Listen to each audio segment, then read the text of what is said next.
Wikamo'y aming diringgin, wikamo'y aming susundin,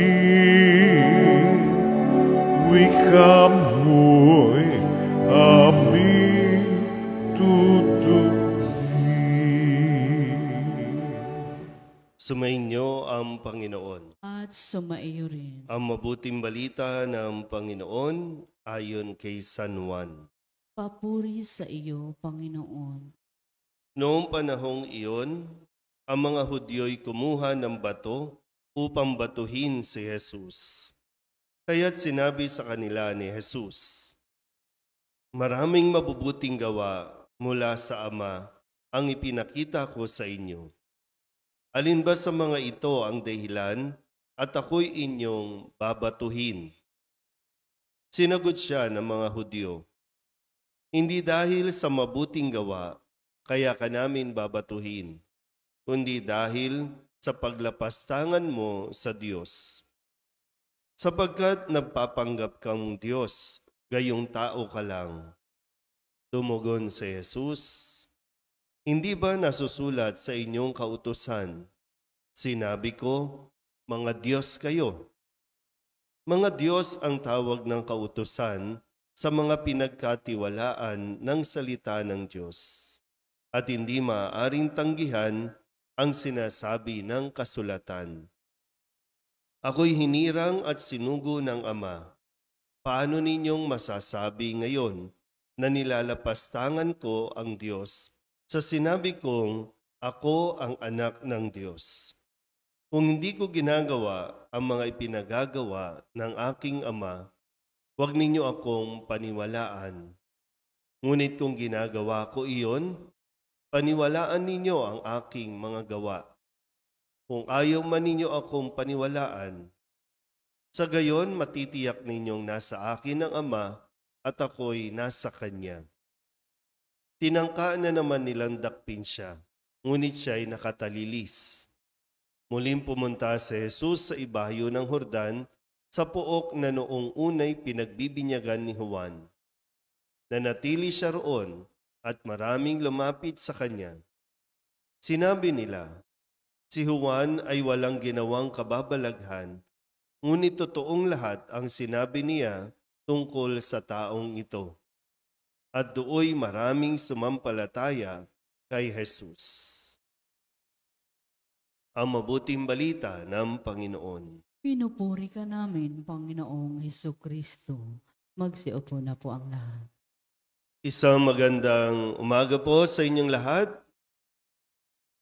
Ngayon po ay Biyernes ng ikalimang linggo ng 40 araw.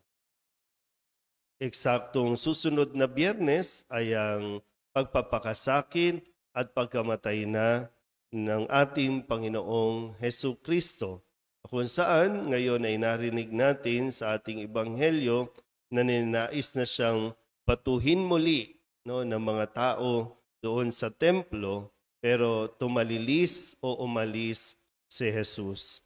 Nais siyang batuhin dahil sa kanyang pagpapahayag ng katotohanan. Nais siyang batuhin ng mga tao dahil lamang hindi nila matanggap o hindi katanggap-tanggap itong mga sinasabi ni Jesus.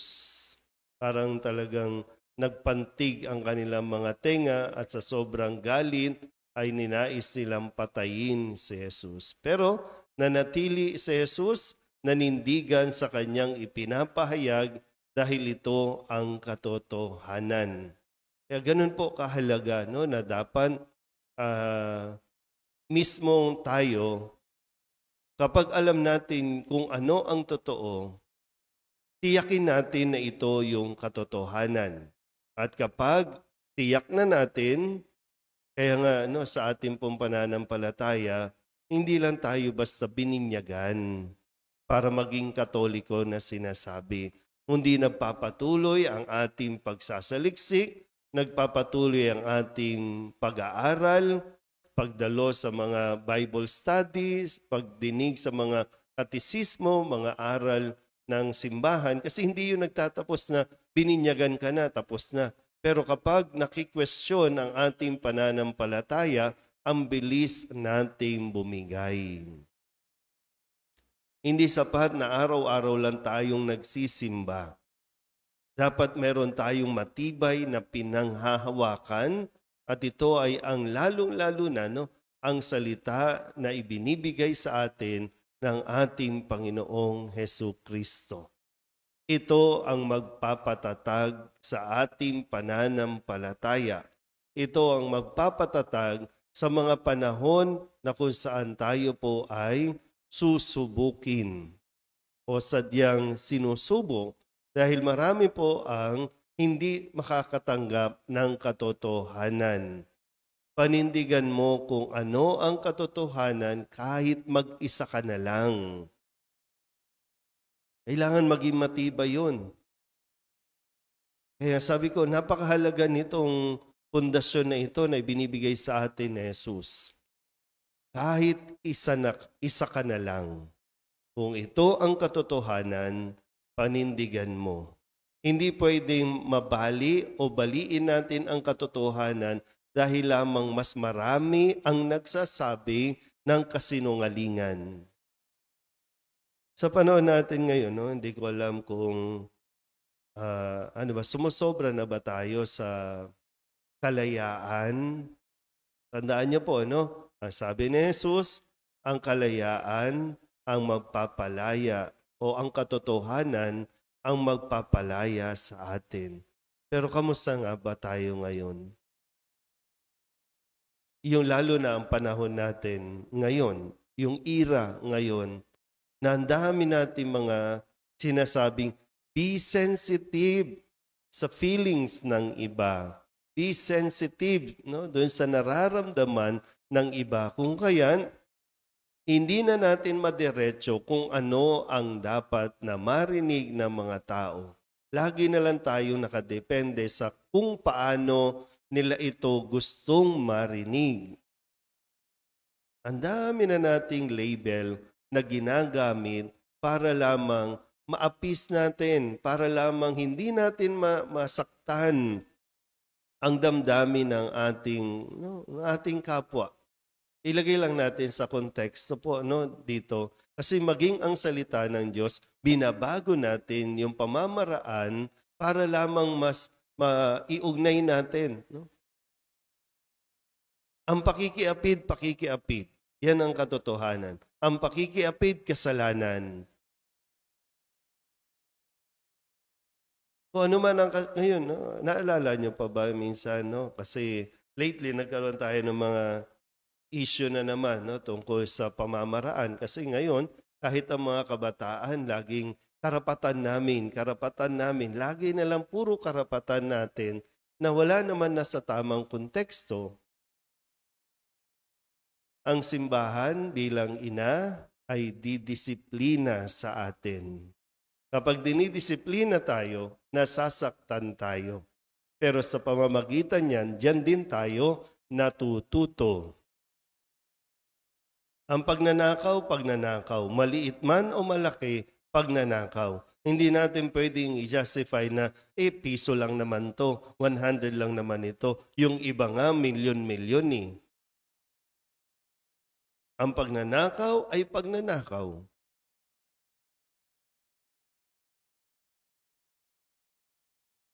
Paano ba? Gaano ba tayo katapang magsalita? Pagdating sa katotohanan, kasi marami sa atin matapang, ibig sabihin malakas ang loob pagdating sa chismis. Malakas ang loob pagdating sa kasinungalingan. Kaya pa nga nating umembento ng kwento. Makapagsinungaling lang kapalit ng kakapiranggot na halaga.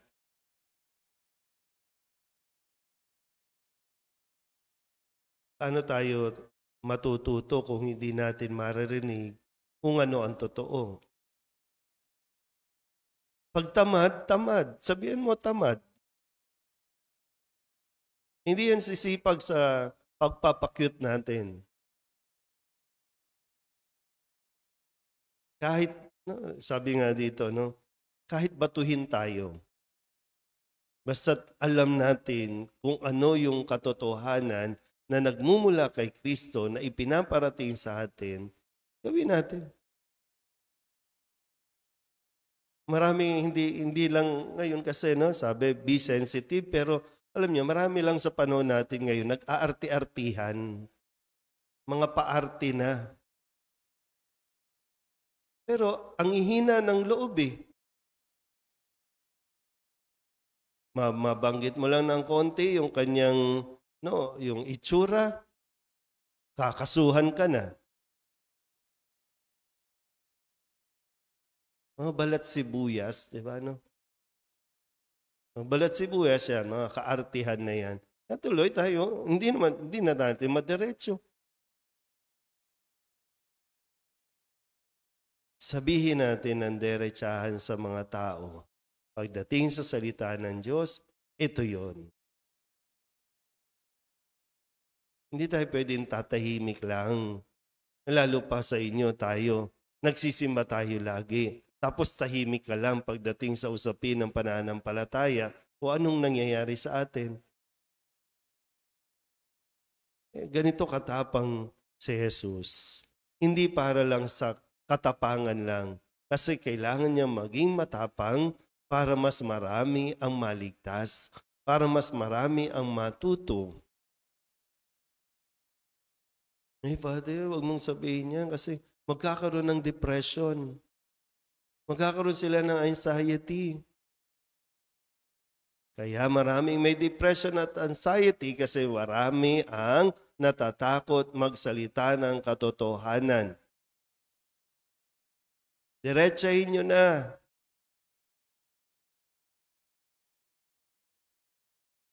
Mga usapin natin ngayon. Lagi na lang, pagbigyan na natin kasi para tahimik tayo.